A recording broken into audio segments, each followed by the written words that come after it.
Hello, students. Good morning. My dear scholars, in the last lecture, we started learning. This is the first chapter in the first textbook, Hornbill. And we learnt only about some important facts related to chapter sketch. Now, we would like to learn this the chapter line by line, word by word, thoroughly.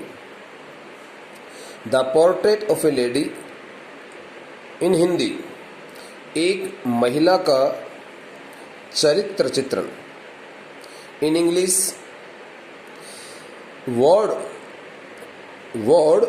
description और sketch of a lady's life and character.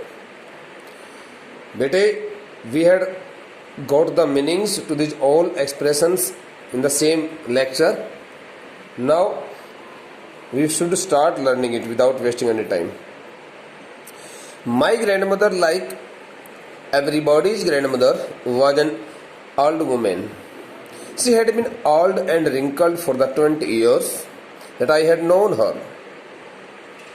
People said that she had once been young and pretty and had even had a husband. But that was hard to believe. My grandfather's portrait hung above the mantelpiece in the drawing room. He wore a big turban and loose-fitting clothes. His long white beard covered the best part of his chest, and he looked at least 100 years old. He did not look the sort of person who would have a wife or children. He looked as if he could only have lots and lots of grandchildren. As for my grandmother, being young and pretty, the thought was almost revolting. She often told us of the games she used to play as a child that seemed quite absurd and undignified on her part, and we treated it like the fables of the prophets she used to tell us. But in this first passage, as you can see here, through this first line, it is told to us that the author's grandmother looked like the grandmother of an ordinary person, of an ordinary man. She looked like everybody's grandmother. There was no difference, since she was as old as some other lady. Okay, was an old woman. In Hindi, my grandmother, like everybody's grandmother. मेरी दादी माँ प्रत्येक एक व्यक्ति की दादी माँ की तरह से दिखाई देने वाली, प्रत्येक एक व्यक्ति की दादी माँ की भांति दिखाई पड़ने वाली मेरी दादी माँ. एन ओल्ड वुमेन, एक वृद्ध महिला थी, एक बूढ़ी औरत थी. The author's grandmother had grown very old, like the grandmother of the common man. She had been old and wrinkled for the 20 years that I had known her. For how long had the author known his grandmother? For the last 20 years. The author says that for the last 20 years, his grandmother had been old and wrinkled for him. In other words, the author had found no difference in the physical appearance of his grandmother for the last 20 years. Since there had been no change in her physical appearance, in the author's grandmother's physical appearance. She looked very old. She looked as old as she was when the author was around 2 or 3 years old, maybe. The age is not mentioned here. And after 20 years, when the author attained the age of 20, when author got the age of 20. So at the same time he also noticed his grandmother in the same physical appearance. The word wrinkled stands for here face packed with, filled with different, packed with, filled with a number of, not different, I'm sorry, a number of cross creased lines, cross creased, CRISSD, cross creased intersected lines. Wrinkled stands for here the face or the part of some other part of the body which is filled with different kinds of lines, which is filled with a number of lines. चेहरे का वह हिस्सा या चेहरा जो झुर्रियों से भर जाता है उसके लिए रिंकल्ड आता है.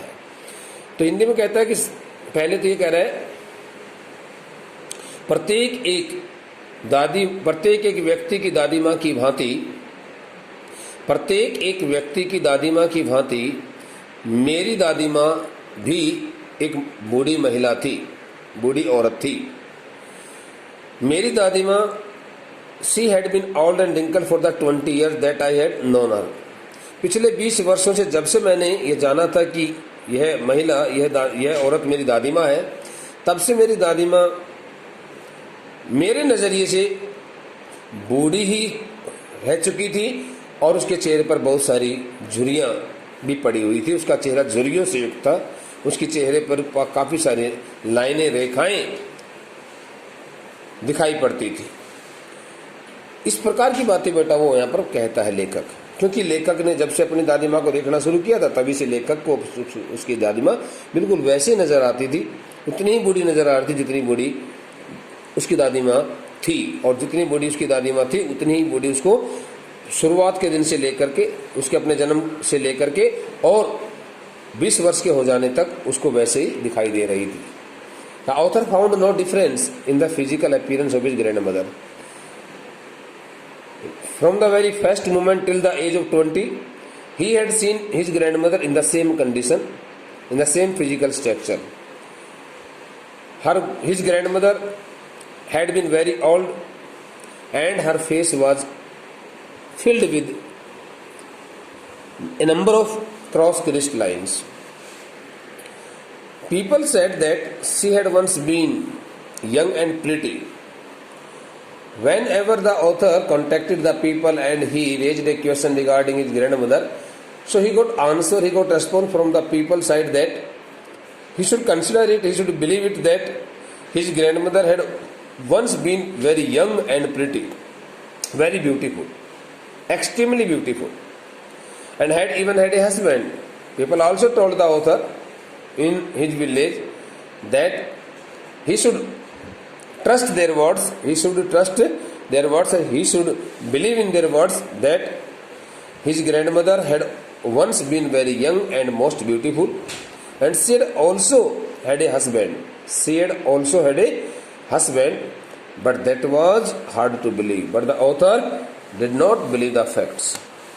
Whenever the author attended such kinds of words from the villagers, from the people of his village, he hardly believed. लेखक को इस बात को लेकर के विश्वास नहीं होता था कि उसकी दादी माँ कभी बहुत युवा और बहुत सुंदर रही भी होगी और उसकी दादी माँ का अपना कोई पति भी रहा होगा. इस बात को लेकर के उसको कभी विश्वास नहीं होता था. क्यों नहीं होता था बेटा? Why did the author not believe that his grandmother had once been young and pretty?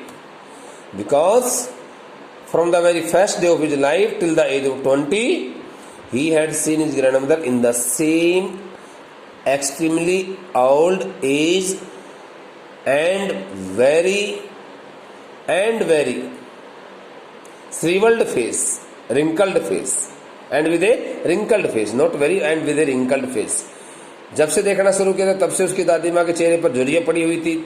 जब से उसने, लेखक ने समझा था कि मेरी दादी माँ, तब से उसने उसकी दादी माँ को वैसे ही हालात में देखा था जैसे बुढ़ापे की अवस्था में देखा था, और उसकी दादी माँ 20 वर्ष बाद भी बिल्कुल वैसे ही बूढ़ी नजर आ रही थी.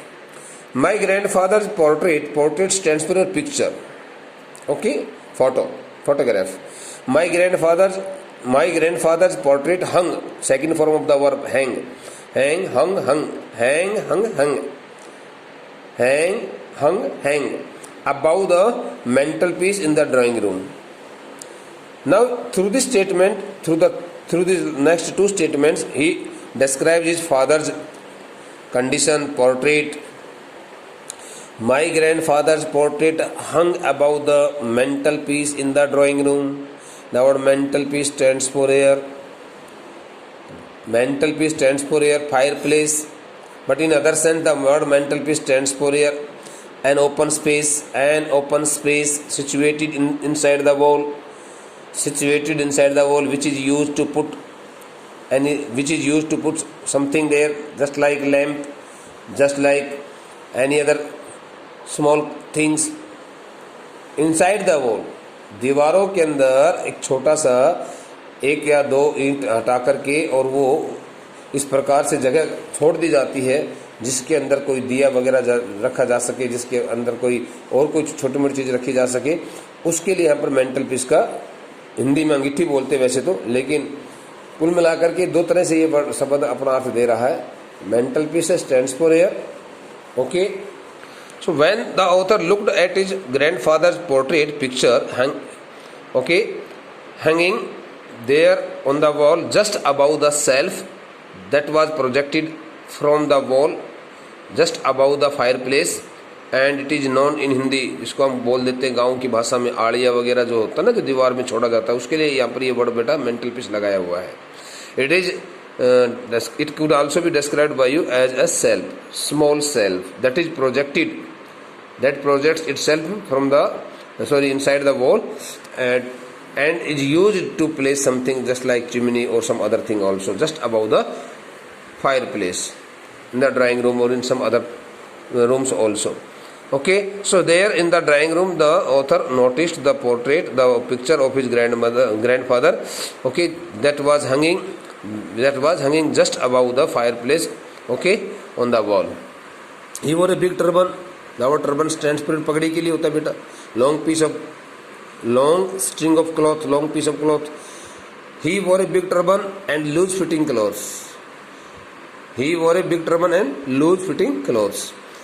The author also found it that his grandfather was wearing loose fitting clothes, kurta and pajama, and generally Sikh wear kurta and pajama, and he also had a turban on his head. His long white beard covered the best part of his chest. The author also noticed that the white beard of his grandfather had also covered the best part, means maximum part of his chest, and it had grown up to the lower part of the chest. It had grown so long. उसकी दाढ़ी, सफ़ेद दाढ़ी बहुत नीचे तक बढ़ी हुई थी. उसके दादाजी ने अपने दादाजी का जो चित्र जो बैठक में लगा हुआ था, विश्राम कक्ष में जो लगा हुआ था, उस चित्र की तरफ देखा तो उसको देख करके और उसने देखा कि मेरे दादाजी ने तो पगड़ी पहन रखी है, ढीले ढाले वस्त्र पहने हुए हैं, और मेरे दादाजी की दाढ़ी तो बहुत नीचे तक बढ़ी हुई है. And he looked at least 100 years old. Looking at his grandfather's portrait picture hanging there on the wall in the drawing room, the author concluded that his grandmother would have been 100 years old. कम से कम 100 वर्ष के तो मेरे दादाजी जरूर रहे होंगे. उन्होंने इस प्रकार से अपने दादाजी की एक जो है ना, उसके दादाजी ऐसे लग रहा था जैसे कि मानो उसके दादाजी की उम्र 100 वर्ष से कम ना हो. He did not look the sort of person. Sort mean kind. His grandfather did not look like such a person who would have a wife, who had been married and had a wife and or children. Okay, the author thought that his grandfather did not look like a married person, but he looked like a very, very old person who could have, okay, he looked as if he could only have lots and lots of grandchildren. वो कहता है मेरे दादाजी के चित्र को देखकर तो मुझे ऐसा लग रहा था जैसे कि मेरे दादाजी की कभी कोई पत्नी या कभी कोई बच्चे नहीं रहे होंगे, बल्कि तो वह तो मेरे पूर्वजों में से किसी एक पूर्वज की तरह से दिखाई दे रहा था, जिसके कि बहुत सारे पोते जो है ना वो रहे होंगे. ग्रैंड चिल्ड्रन पोतों के लिए होता है, पौत्र के लिए. कहा कि इस प्रकार से मेरे दादाजी को देख करके मुझे ऐसा लगा जैसे कि मानो कि मेरे दादाजी के केवल बेटे ही नहीं रहे होंगे, एक पत्नी नहीं रही होगी उसको. He did not look like the sort of person, मेरे दादाजी कोई इस प्रकार का व्यक्ति दिखाई नहीं दे रहा था. Who would have a wife, जिसको देखकर ये कहा जा सके कि भाई उसकी अपनी कोई पत्नी रही होगी और उसके बच्चे रहे होंगे, बल्कि उसके अपने उस चित्र को देख करके ऐसा लग रहा था, वो ऐसे दिखाई दे रहे थे जैसे कि मानो, एज इफ का मतलब जैसा कि मानो, he could only have lots and lots of grand children, जैसे कि मानो मेरे दादाजी के तो बहुत सारे पोते रहे होंगे, इस तरह से उसको ऐसा देखकर लग रहा था। As for my grandmother, in Hindi, जैसे जहाँ तक की बात है मेरे दादी माँ की, being young and pretty, when ever the subject regarding his grandmother's young and youth stage and pretty and beauty of her complexion appeared in his mind, जब कभी भी अपनी दादी माँ की युवावस्था को लेकर के, उसकी सुंदरता को लेकर के कभी उसके दिमाग में कोई बात आती थी, जब कभी वो कहता है कि जब कभी whenever the author started thinking about his grandmother's youth age and prettiness, okay, the thought was almost revolting. So he did not accept the thought. He did not believe the thought. That the thought looked quite disgusting. He disliked the thought. वह उस विचार को बिल्कुल त्याग देता, उस विचार पर बिल्कुल भी विश्वास नहीं करता था। मेरी दादी माँ सुंदर रह हो ही नहीं सकती। She often told us of the games. It was the author's grandmother who always entertained the children. Okay, who always entertained the children in the family by telling them about those old games she used to play as a child, which she used to play as a child. Now model used to stands for here to reflect or to represent the habit of a person in the past. जब कभी भी किसी व्यक्ति की past की habit को बताने के लिए हमें कोई मॉडल प्रयोग करना होता है तो उसमें यूज टू और वुड मॉडल का प्रयोग होता है। तो कहता है कि she often told us of the games, हम सभी बच्चों को, हम सभी बालकों को मेरी दादी माँ अक्सर उन सभी खेलों के बारे में बताया करती थी जो वो खेल एक बच्चे होने के नाते, बालक होने के नाते, छोटी उम्र में जब वह बालक हुआ करती थी उस वक्त जो वो खेल खेला करती थी, उन खेलों के बारे में हम सभी बालकों को बताया करती थी कि भाई मेरे बेटो इस प्रकार से मैं जो है ना, जब एक छोटी उम्र में थी तो मैं इस प्रकार के खेल खेला करती थी। वो सभी खेल लेखक और उसके अपने परिवार के बाकी के जो बच्चे थे उनके सामने वो उसकी दादी माँ बताया करती थी। That seemed quite absurd. Absurd stands for बेटा illogical, illogical, okay, unsuitable. That seemed quite absurd and undignified on her part. whenever the author's grandmother told the children about her games which she used to play as a child in her early childhood, so all the children took her words, took her words totally illogical, and they also took her words totally undignified. Undignified stands for unrespectable, okay, in an unrespectable way on her part. It seemed that the old lady was telling a lie. ऐसा लगता था उन बच्चों को जैसे कि मानो ये बूढ़ी माँ बहुत ज्यादा झूठ बोलने लग रही है और सच नहीं बोल रही है। And we treated it like the fables. The word fables stands for the old self-coined stories, old self-made stories, दंत कथाएं जो होती हैं। Of the prophets. Prophets stands for the persons who is called the foretellers. Foretellers, F-O-R-E-T-E-L-L-E-R. F-O-R-E-T-E-L-L-E-R. Foreteller का मतलब भविष्यवाणी करता। Prophet, इसको प्रॉफेट पढ़ा जाता है बेटा। सी यूज्ड टू टेल अस, जिस प्रकार की भविष्यवाणी कर्ताओं के बारे में दादी माँ हमें बताया करती थी, उनकी दंत कथाओं के बारे में बताया करती थी, उस प्रकार की दंत कथाओं के रूप में हम अपनी दादी माँ की बातों को भी उसी प्रकार से लिया करते थे। हम सोचा करते थे कि जिस प्रकार से दादी माँ हमें कहानियाँ सुनाती है बहुत पुराने संतों महाराजाओं की, राजा महाराजाओं के संतों की, उन भविष्यवाणी कर्ताओं की, उस ज्योतिषियों की, उसी प्रकार से हम अपनी दादी माँ की भी द्वारा बताए गए उन सभी खेलों के बारे में और ठीक वैसे समझा करते थे। दादी माँ शायद झूठ बोलने लग रही है। ओके बेटे, the next passage is to be started. She had always been short and fat. Now the author describes the physical appearance of his grandmother through this passage. First of all, it tells that the height of his grandmother was very short, okay, and she was a fat and flabby lady, and slightly bent. The front part of her body had also bent down. Head also slightly bent down. Head also slightly bent down. तीन बातें यहाँ पर आती हैं। She had always been short. वो कहता है कि मेरी दादी माँ हमेशा से ही छोटे कद की महिला बन करके रही थी। Her height was not so long. She had a very short height. The author's grandmother was a lady of short height and fat. She was very fat and flabby in her physical appearance and slightly bent. The front part of her body, her backbone had also slightly bent down. Okay, stooped down.